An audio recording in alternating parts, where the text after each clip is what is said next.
Sí, doctor. Ah, gracias, Cristian. ¿Ven la pantalla bien? ¿Están viendo bien la presentación? Sí, doctor. Ya, listo. Comenzamos entonces, ¿ya? La fiebre reumática es una secuela tardía y no supurativa de las infecciones por estreptococo beta hemolítico del grupo A. ¿Cuándo se dice que no es supurativa? Porque cuando produce inflamación y no hay secreción purulenta. ¿Cuándo es supurativa? Cuando hay pues una otitis media con supuración, cuando hay una faringoamigdalitis supurativa, cuando hay una infección por absceso cutáneo o si no un absceso articular, una osteoartritis. Son infecciones supurativas producidas por este coco gran positivo que es el estreptococo beta hemolítico del grupo A de Landsberg, ¿no es cierto? Van a separar siempre eso y están anotando lo que les estoy diciendo, porque tienen que anotarlo para que ustedes reconozcan ese tipo de inflamaciones. ¿Ah? Muy bien. Entonces, eso es lo que es la fiebre reumática, una secuela tardía y no supurativa. Es habitualmente un proceso que afecta el tracto respiratorio superior. Esto quiere decir que las amígdalas y la faringe son las que se afectan inicialmente. Y también se ha intentado demostrar que la infección cutánea es potencialmente otra causa de una infección supurativa, una secuela tardía. Pero al parecer, este proceso más se relaciona con las glomerulonefritis difusas agudas, ¿ya? Entonces, el proceso parece que es más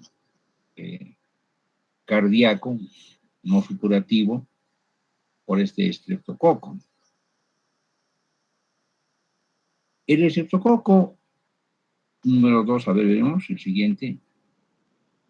Es, entonces, una secuela tardía, no supurativa, estreptococo beta hemolítico y todo lo que hemos mencionado. El siguiente.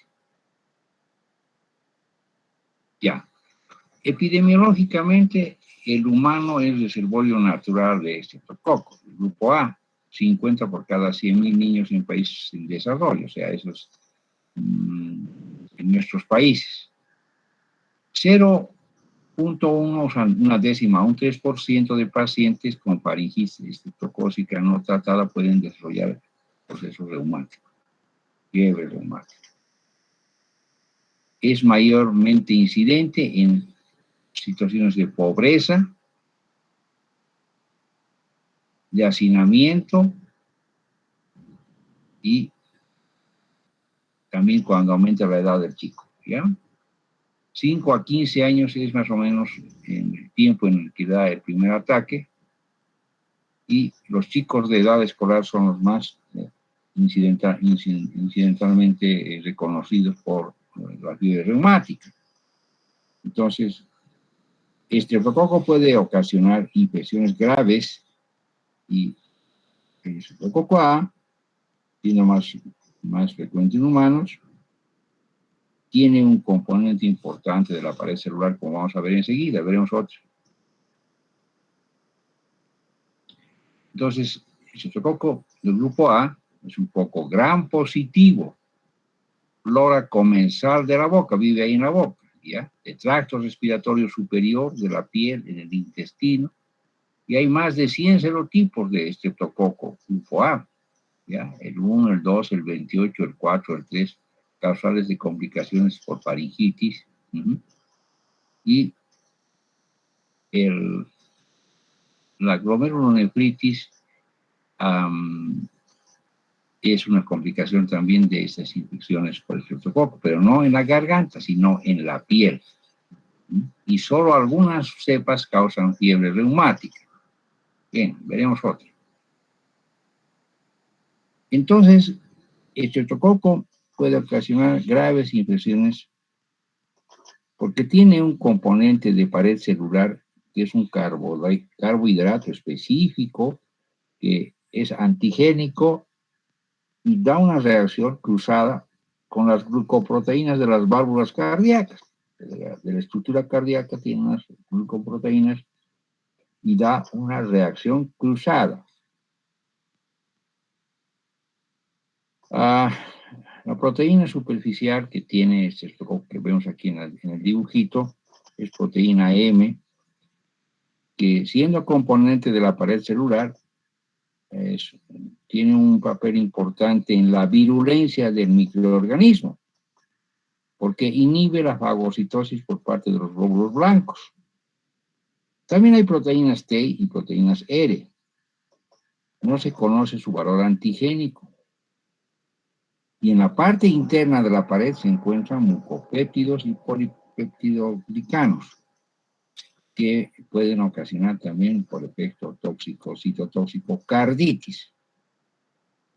Y en modelos animales, el citococo beta hemolítico A también puede segregar diferentes toxinas y enzimas extracelulares, estreptoquinasa, nucleasas, las nucleasas A, B, C y D, hemolicinas, o sea, estreptolicinas somáticas y además hialuronidasa y exotoxinas que también son piógenas.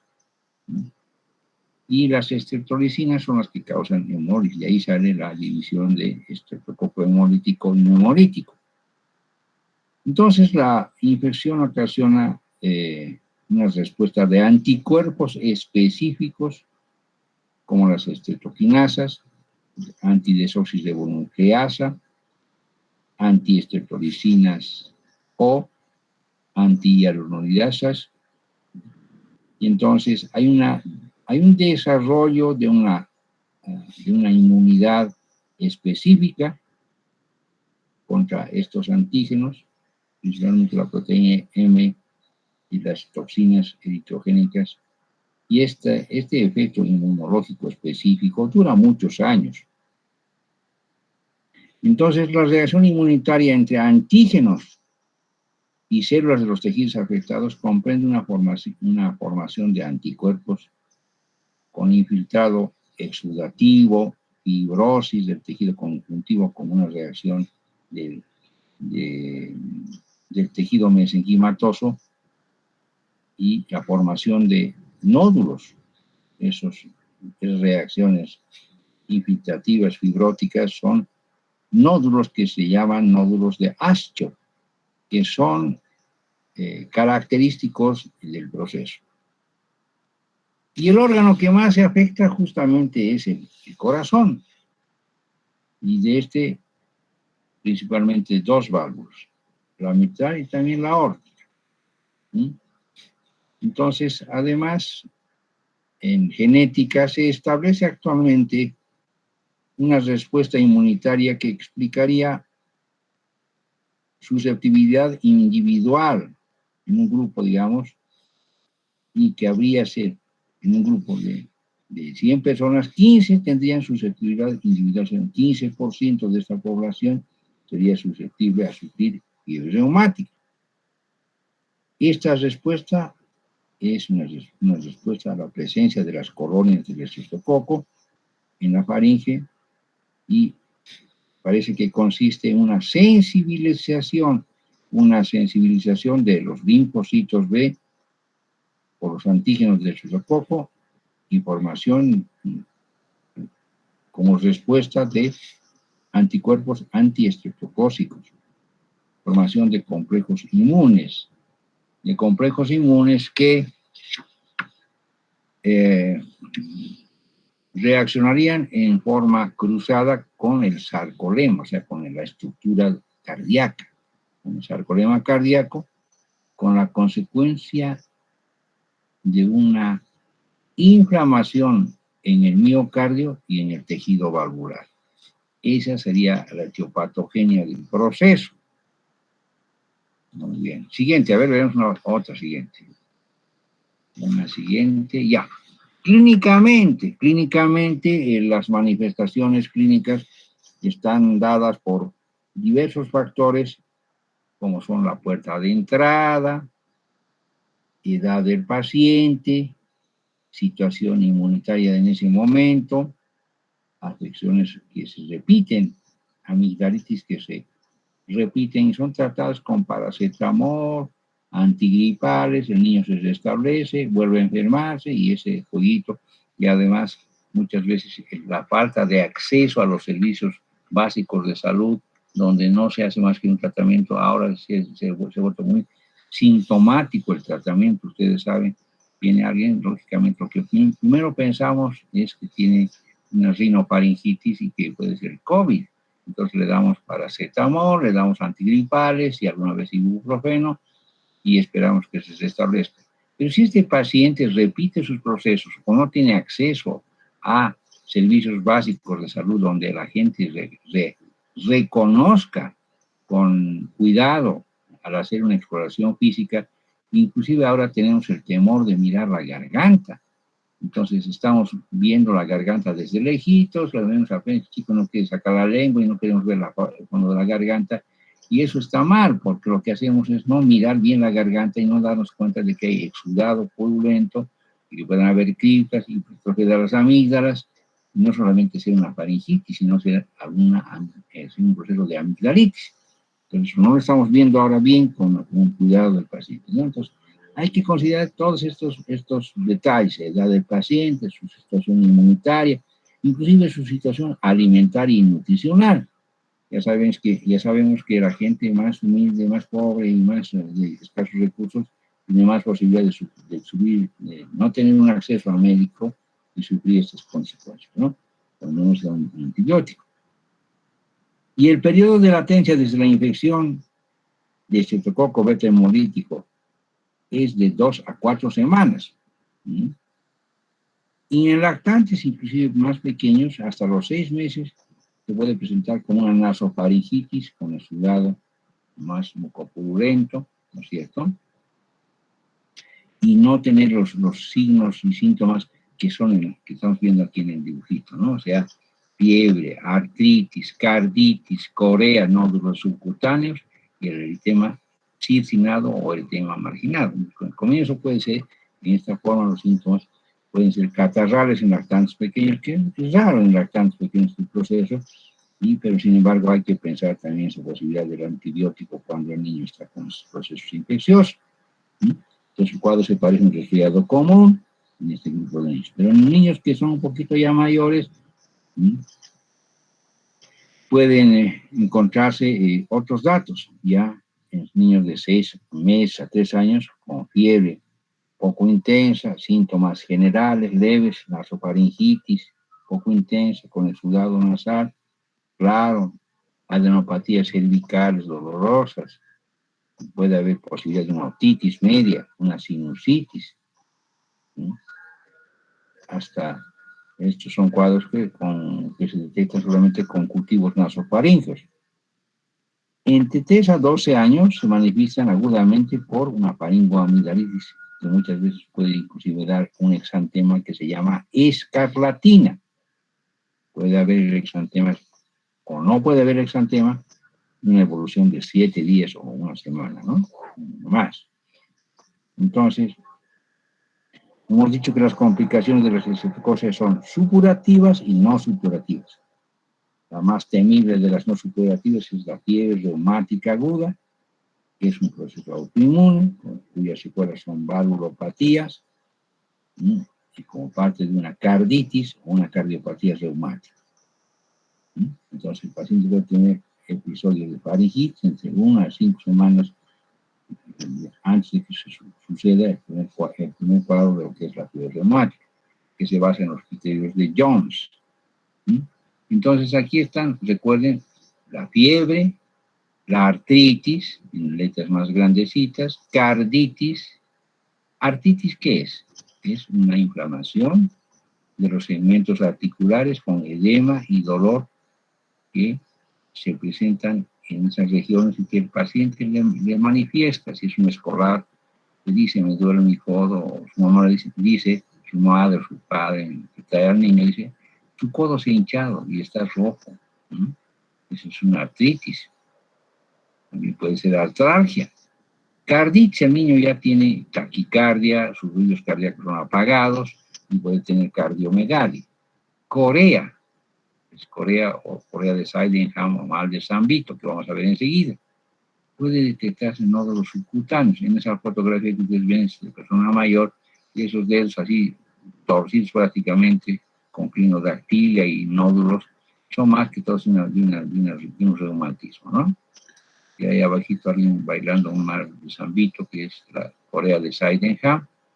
Y el eritema circinado. El eritema circinado son manifestaciones que en la piel vamos a ver enseguida, son eritemas anulares.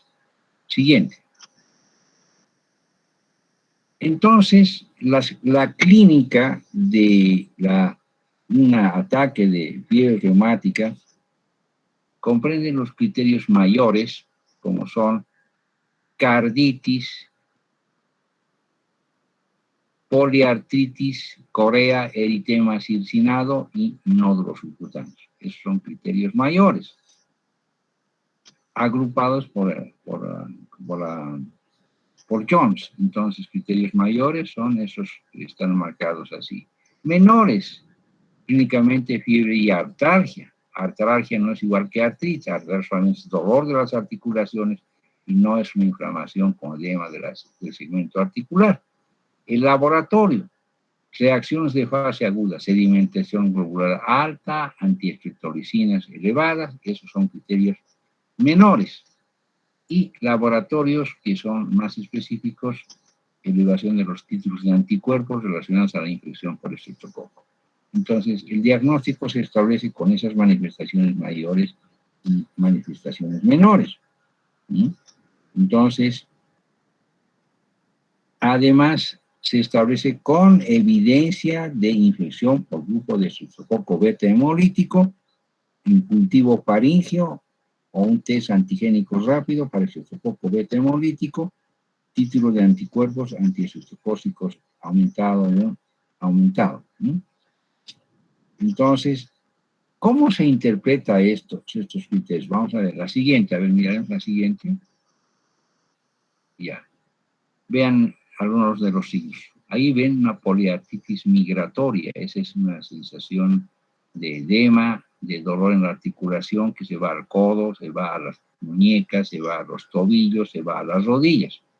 El líquido sinovial puede tener de 10.000 a 100.000 leucocitos, puede haber neutrofilia prominente, 4 gramos por decilitro de proteína, glucosa puede ser normal, el coágulo de mucina puede ser normal, son estudios que se hacen en el laboratorio sobre la muestra que se consigue por funcional, por artrocentesis, ¿no? Entonces, ese es el proceso de inflamación que ustedes podrían encontrar en su paciente cuando lo están viendo y se está sin tratamiento de ninguna naturaleza. Habitualmente, el chico llega con esa sensación de dolor en la articulación, ¿no? Es una poliartritis migratoria. Siguiente.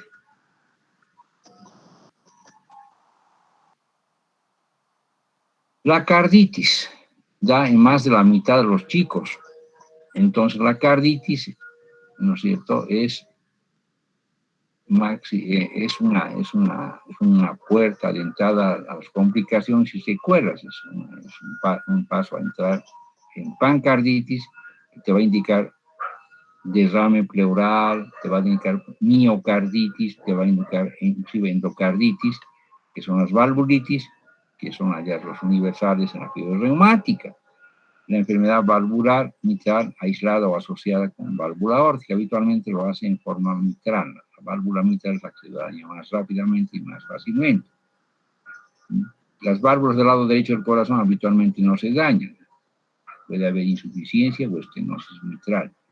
La insuficiencia valvular en la fase aguda y convalescencia, la estenosis habitualmente indica cronicidad. Entonces, estos dos procesos seculares de la carditis son insuficiencia valvular mitral o estenosis mitral que da la cronicidad.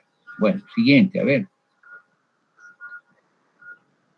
Entonces, la carditis puede dar un soplo de insuficiencia aórtica, diastólico, decreciendo de alto tono. Bueno, eso es algo semiológico que se puede encontrar, pero lo que se encuentra son soplos cardíacos en un sujeto que está con fiebre y con disnea y con estado tóxico infeccioso. Y puede haber siempre el soplo cardíaco que se puede encontrar principalmente es consecuencia de carditis reumática aguda, enfermedad, o puede ser que haya una enfermedad valvular crónica progresiva, que puede reemplazarse con válvulas artificiales, pero el paciente que tiene desarrollo de soplo cardíaco, disnea y datos de insuficiencia cardíaca congestiva, habitualmente ese es el paciente que ha sufrido diversos ataques de fiebre reumática que no han sido solucionados ni tratados adecuadamente. Entonces, este paciente va a quedar con una secuela valvular que va a necesitar una reposición valvular o va a necesitar un tratamiento quirúrgico, si no médico, primeramente médico, luego si es, vemos las condiciones hemodinámicas del paciente, va a ser quirúrgico, ¿no? Entonces, pueden haber estos datos que son, ya saben, entonces, datos que reconocen, pues, estos procesos de evidencias, ¿no es cierto?, del estreptococo beta hemolítico. Habitualmente, los criterios de Jones se interpretan para sospechar un ataque agudo de fiebre reumática, dos criterios mayores o uno mayor y dos menores, así se interpreta, dos mayores o uno mayor y dos menores. Siguiente, a ver. Igual la semiología sigue mostrándonos este criterio que también es importante, el criterio del eritema cicinado, que es un criterio mayor. Como verán, son erupciones nuliformes que tienen un centro pálido y alrededor prácticamente tienen una especie de micropápulas que rodean un centro pálido, ¿no es cierto? Y esto es un eritema marginado o eritema cicinado, ¿ya? Ese es un signo mayor del eritema cicinado. Siguiente, viene el siguiente, a ver. Entonces, la corea alcanza de 10 a 15%. Es un desorden comportamental, un desorden del comportamiento aislado, sutil, ¿ya? Entonces, la corea, además, se presenta en niñas preadolescentes, en escolares mayores, 9, 7 a 9, 10 años. El paciente tiene labilidad emocional y tiene incoordinación, tiene pobre rendimiento escolar, es una persona que tiene un llanto lábil, la habilidad emocional, se empieza a llorar de cualquier contratiempo que tiene, y su madre nota que la niña tiene movimientos incontrolables, movimientos coreicos, puede efectuar muecas faciales exacerbadas por estrés y que desaparecen con el sueño. Esos movimientos incontrolables muchas veces pueden ocasionar rupturas de objetos como vasos. Ella pretende levantar o recoger un objeto que se le cae de las manos y se rompe, por ejemplo, ¿no? Entonces, esa es la corea de Sydenham, ¿ya? Entonces, el periodo de latencia de esta enfermedad puede ser meses, o sea, desde la infección estreptocócica hasta que el niño presente estos datos puede ser un tiempo muy largo. Entonces, la corea de Sydenham, entonces está en niñas de 8 a 12 años prácticamente. Es una pérdida de coordinación y la habilidad emocional importante que llama la atención a la madre. Y el paciente no tiene fiebre, la niña no tiene fiebre, no tiene alteraciones de sedimentación globular y puede tener anticuerpos antineuronales, y a veces la antiestrolicina se puede elevar, pero no siempre lo hace, es normal. Entonces, manifestaciones como artralgia, sedimentación globular alta, proteínas reactiva elevada y otras manifestaciones de infección por estreptococo serán, pues, odinopagia, evidencia de infección a través de pruebas rápidas para el estreptococo. Y en el cultivo faríngeo también buscaremos la misma enfermedad. Entonces, fiebre reumática tiene características como expresión también a nivel del sistema nervioso central en niñas de la edad que hemos mencionado, ¿no? A ver otro. Los nódulos subcutáneos. Los nódulos subcutáneos son estas formaciones subcutáneas de tipo redondo, nodular, son duros, indoloros, desplazables, tienen desde 2 décimas a 2 o 3 centímetros, aquí vemos muy grandes, es una fotografía de un señor, de un adulto, y estos nodos pueden ser localizados en las superficies de las articulaciones pequeñas y grandes, muchas veces sobre el cuero cabelludo, o también a lo largo de la columna. Entonces, eso es también un signo de fiebre reumática, ¿no? Siguiente, a ver. Los laboratorios. El laboratorio de la fiebre reumática, de un acceso de fiebre reumática, es importante que sea conocido y relacionado con la clínica del paciente, ¿no es cierto? En realidad, el paciente tiene una clínica bastante interesante que no nos deja, no nos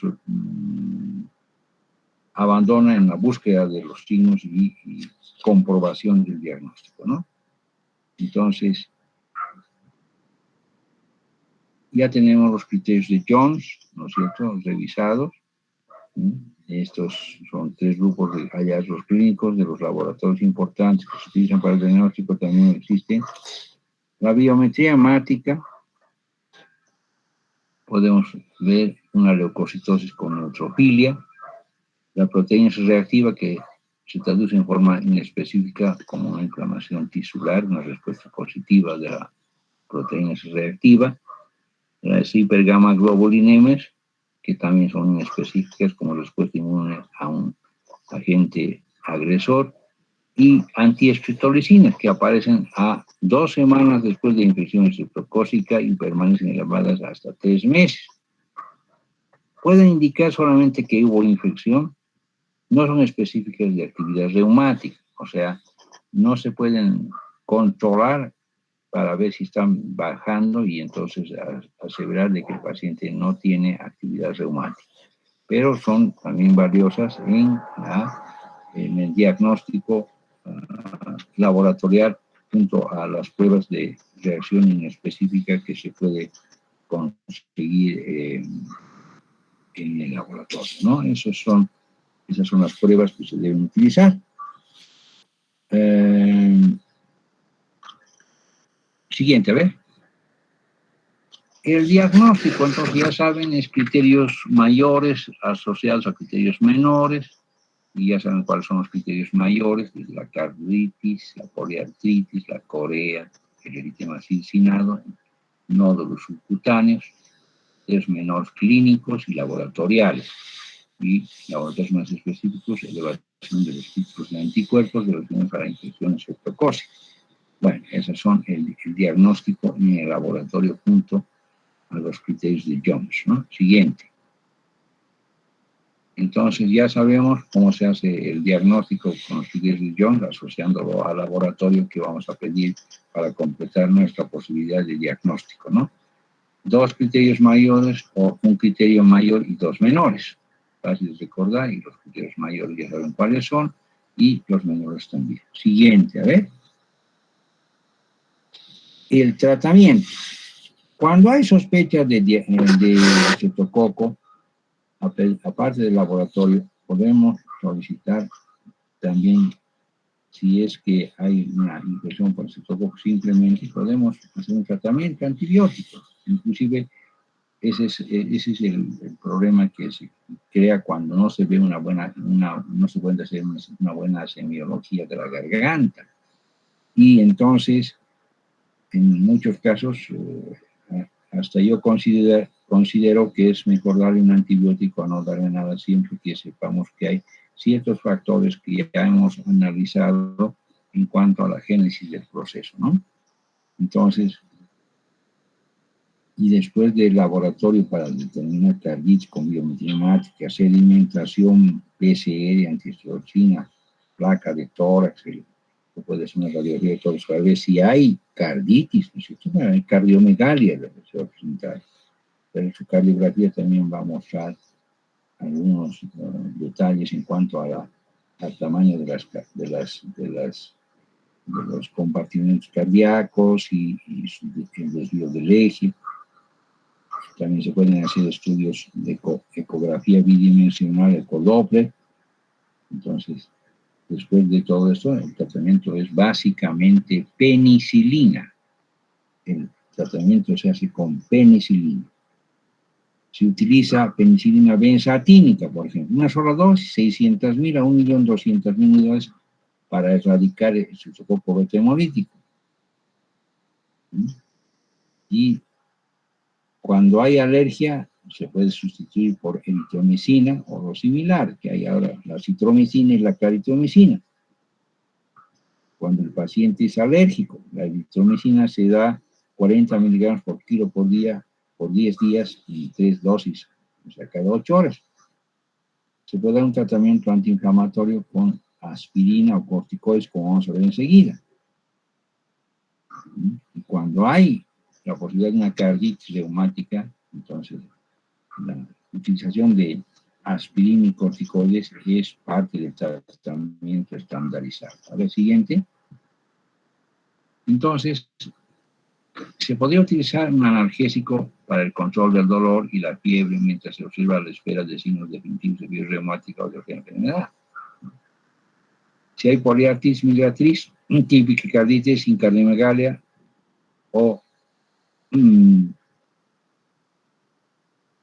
se decide salicilatos orales, ¿no es cierto? Si hay carditis sin cardiomegalia o falla cardíaca congestiva, salicilatos orales, pero siempre que haya carditis sin cardiomegalia o falla congestiva cardíaca, si hay insuficiencia cardíaca congestiva y cardiomegalia está presente, pues los salicilatos orales no se dan, ¿no? Y los salicilatos orales, o sea, la aspirina, se da a 100 miligramos por kilo y por día en 4 dosis orales divididas durante 3 a 5 días, seguido de 75 miligramos por kilo por día en 4 dosis orales hasta 4 semanas. Este es un tratamiento ya antiinflamatorio con aspirina cuando hay carditis, pero no hay cardiomegalia, no hay falla cardíaca congestiva, ¿no? Bueno, siguiente, a ver. Si hay carditis, si hay cardiomegalia o falla cardíaca congestiva, comienza el tratamiento con antiinflamatorios corticoides.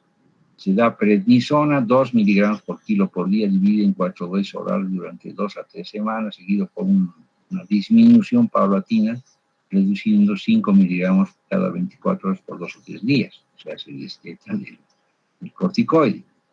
¿Ya? Entonces, ese es un tratamiento con prednisona. Y entonces se puede utilizar también en ese momento, introducir nuevamente la aspirina para dar la dosis de 75 miligramos por kilogramo por día y mantener unas 2 o 3 semanas también.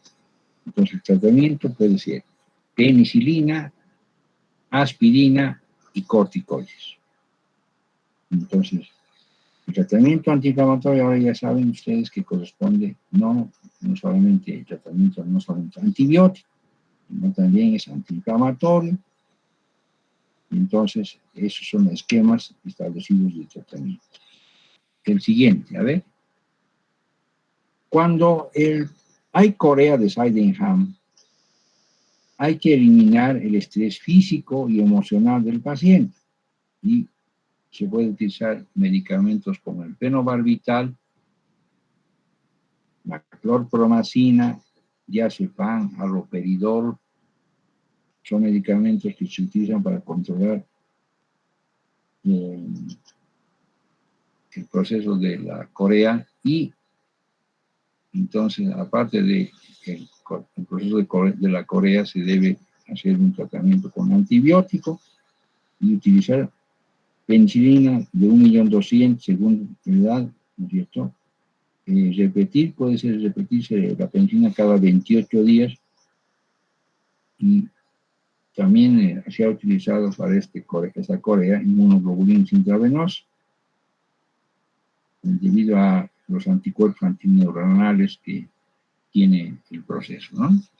Entonces, los medicamentos tranquilizantes, sedantes, fenobarbital, el haloperidol, la clorpromacina se pueden utilizar en el manejo de la corea. Habitualmente esto lo hace el especialista en infectología. De todas maneras, siempre hay que tener la idea de que por qué está recibiendo un paciente estos medicamentos cuando tiene fiebre reumática. Siguiente. El pronóstico dependerá entonces de las manifestaciones clínicas iniciales, gravedad de la presentación o las recurrencias, y 70% se recuperan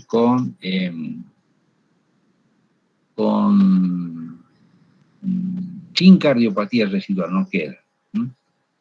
Entonces, la susceptibilidad a recurrencias por reinfección del tracto respiratorio superior por estreptococo de grupo A te lleva al manejo de una profilaxis antibiótica, ¿no? Entonces,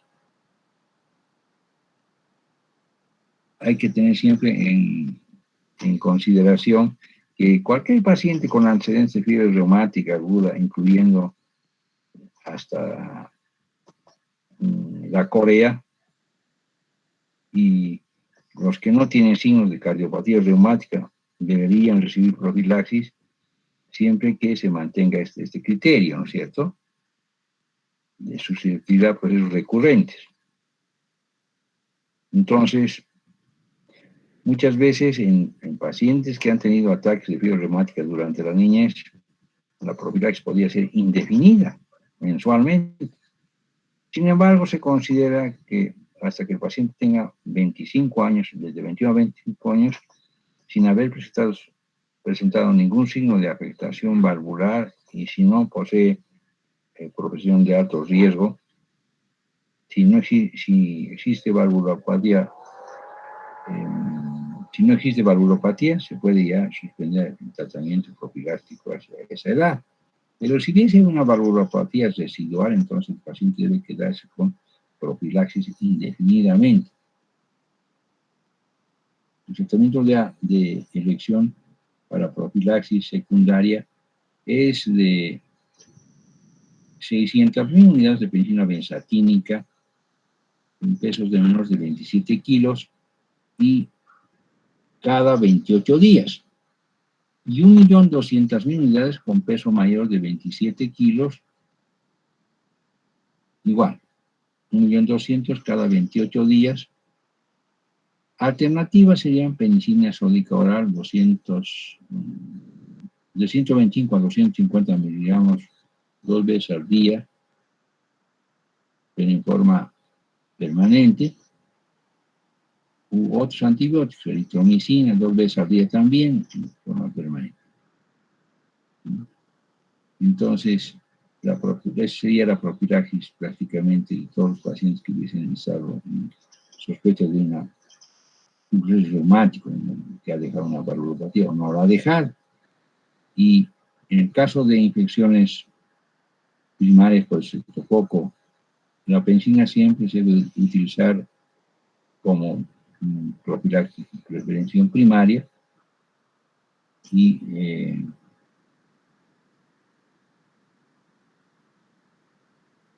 entonces hay el tratamiento de las infecciones en forma primaria, sospechas que tiene infección por estreptococo beta y posibilidades de que el niño pueda tener una fiebre reumática, vas a dar tratamiento para esta con penicilina. Si es secundaria, ya sabes que el paciente tiene probablemente secuela valvular y entonces en ese caso ya el paciente tiene que ser manejado en forma permanente por el cardiólogo o por el infectólogo, ¿no? Siguiente, a ver. Bueno, ese es el tema sobre la fiebre reumática. Veremos el tema sobre sobre las secuelas de la fiebre reumática, o sea, las cardiopatías valvulares. A ver, Saba presenta ese tema. Ahí está al ladito de este que hemos visto. Saba. Con el tema cardiopatías valvulares. Eso. Bueno, estas son secuelas de las valvulopatías y todas, casi todas son reumáticas, o sea, son secuelas de fiebre reumática. Y en orden de presentación, primero es la válvula mitral, veremos la siguiente. Ya, entonces es una alteración de la estructura de la válvula que impide la función adecuada y en cualquiera de las válvulas del corazón, pero más frecuentemente es la mitral o la aórtica. Entonces, pueden haber dos tipos de alteración. Estenosis, que impide el paso de la sangre de aurícula a ventrículo o de ventrículo a la arteria, por tanto, la presión de la cámara que está recibiendo es menor que la que lleva la sangre, la que impulsa la sangre. Y hay un punto clave de esto que se llama gradiente de presión. Y la otra posibilidad es la insuficiencia, que permite el reflujo de la sangre del ventrículo hacia la aurícula o de la arteria hacia el ventrículo. Punto clave hemodinámico sería no gradiente de presión, sino sobrecarga de volumen de la cavidad, que es la que estaba impulsando la sangre. Entonces, esa es la diferencia y el punto de clave hemodinámico de ambos fenómenos patológicos. ¿Ya? Siguiente. Entonces, las valvulopatías, entonces, pueden afectar cualquiera de las válvulas del corazón, pero en orden de frecuencia, primero es la valvulopatía mitral, sea insuficiencia, sea estenosis. Luego la válvula aórtica, después está la tricúspide y en último lugar la pulmonar, o sea, el lado derecho es menos afectado. Frecuentemente la válvula afectada puede ser insuficiente y estenótica, y entonces conocemos generalmente entonces que ambas posibilidades hay en el daño valvular. Siguiente. Entonces, en la valvulopatía mitral puede haber una estenosis mitral, menos frecuente en niños, es porque la lesión se va desarrollando en un periodo de 5 a 10 años desde el episodio inicial, y en los adultos la estenosis mitral es más frecuente. Como puede ser asintomática en niños, solo se convierte en sintomática si aparece hipertensión pulmonar. Entonces, a la auscultación habrá un segundo ruido reforzado o desdoblado, habrá un chasquido de apertura, habrá un soplo de retumbo mesodiastólico, habrá una regurgitación, soplo diastólico funcional de regurgitación que se llama soplo de Graham-Still, mejor dicho, ese es el soplo característico de la estenosis mitral que se ve en personas un poco mayores. El electrocardiograma muestra el eje desviado a la derecha, con hipertrofia del ventrículo derecho, de la aurícula izquierda, o puede haber una hipertrofia auricular combinada. La placa de tórax evidencia crecimiento de aurícula izquierda y ventrículo derechos, además de arco de la pulmonar muy prominente. Los campos pulmonares congestivos, con improntas venosas evidentes.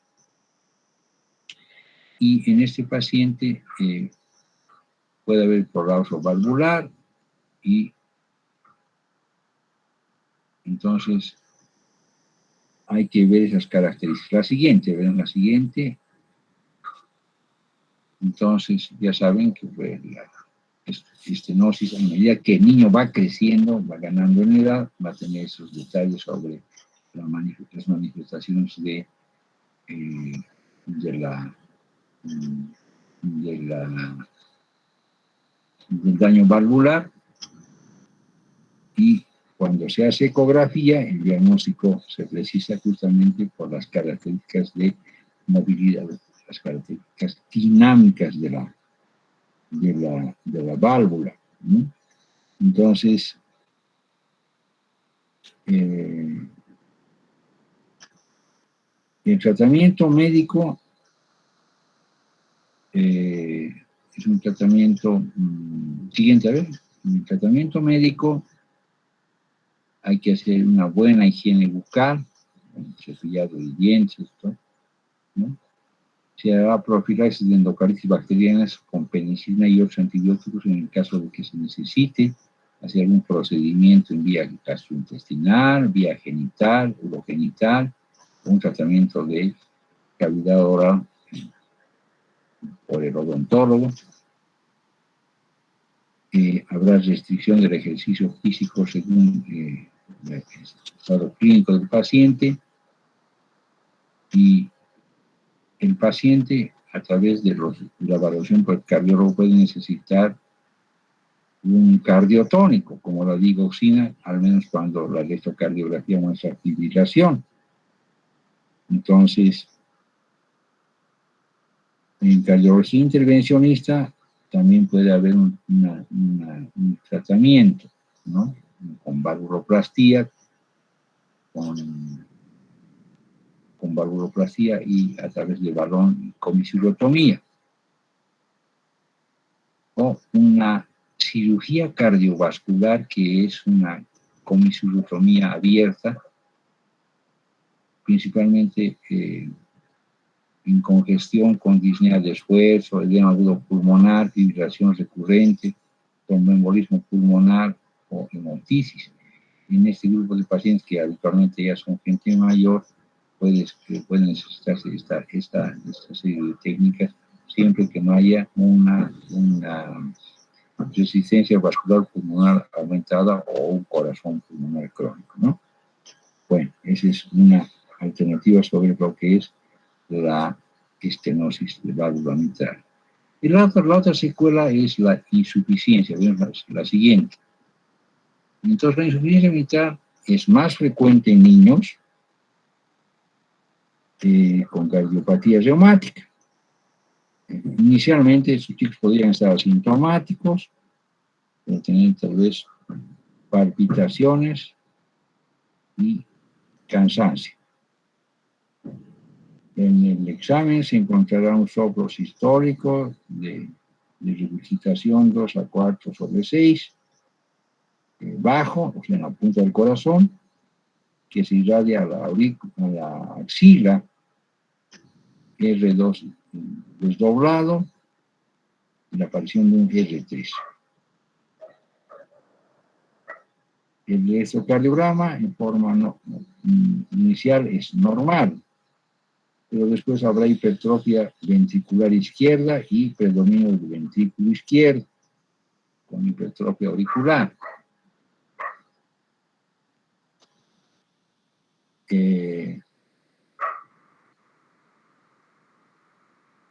La placa de tórax muestra crecimiento de la aurícula izquierda, del ventrículo izquierdo, con circulación pulmonar normal,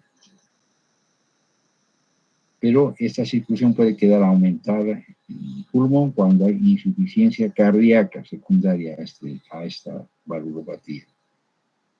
El ecocardiograma, la ecocardiografía de evidencia el crecimiento de las aurículas, aurícula izquierda y ventrículo izquierdo dilatados. Tratamiento médico, igual, profilaxis de endocarditis bacteriana subaguda para evitar tromboembolias infecciosas, embolias infecciosas, con antibióticos. Se debe hacer profilaxis de cualquier recidiva de fiebre reumática, y la vigilancia sobre la evolución del paciente es importante, casi no se indica restricción física en la actividad física, pero se puede utilizar también un tratamiento que reduzca la poscarga, no es en insuficiencia cardíaca, se puede utilizar diuréticos y también cardiotónicos como la digoxina. Y la digoxina también se utiliza para cuando hay fibrilación auricular. Siguiente, a ver. El tratamiento quirúrgico de la insuficiencia cardíaca congestiva dependerá del manejo refractario a los cardiotónicos diuréticos y también dependerá de la cardiomegalia progresiva, que se vuelve sintomática con disnea, porque además puede haber hipertensión pulmonar, y el tratamiento puede ser quirúrgico, referido a la prótesis, cuando hay engrosamiento, cuando hay cicatrización de la válvula, deformidad de la misma, se puede inclusive hacer anticoagulación prolongada y el cambio de válvula, que habitualmente se prefiere una reparación quirúrgica a una cardiología intervencionista. Siguiente, a ver. Tratamiento, entonces, ya hemos dicho, son todos esos medicamentos y el tratamiento quirúrgico es, en el caso de la estenosis, la comisurotomía, y en el caso de la insuficiencia, la valvuloplastía. Siguiente. Entonces, esos son los tratamientos que se utilizan en las valvulopatías, que son lesiones que nosotros encontramos en pacientes ya adolescentes o en jóvenes adultos como secuela de un proceso reumático que ha ido haciendo brotes de fiebre reumática que no han sido tratados adecuadamente, o que si bien han sido tratados, se ha esperado una evolución del proceso a situaciones en las cuales se puede determinar la insuficiencia o la estenosis de las válvulas, principalmente de la mitral. Siguiente. Entonces, el tratamiento quirúrgico aquí endovascular es mediante cirugía, ¿qué digo? Cardiología intervencionista, y la preferible habitualmente es un tratamiento quirúrgico con valvulotomía abierta y reemplazo valvular. Siguiente. Listo.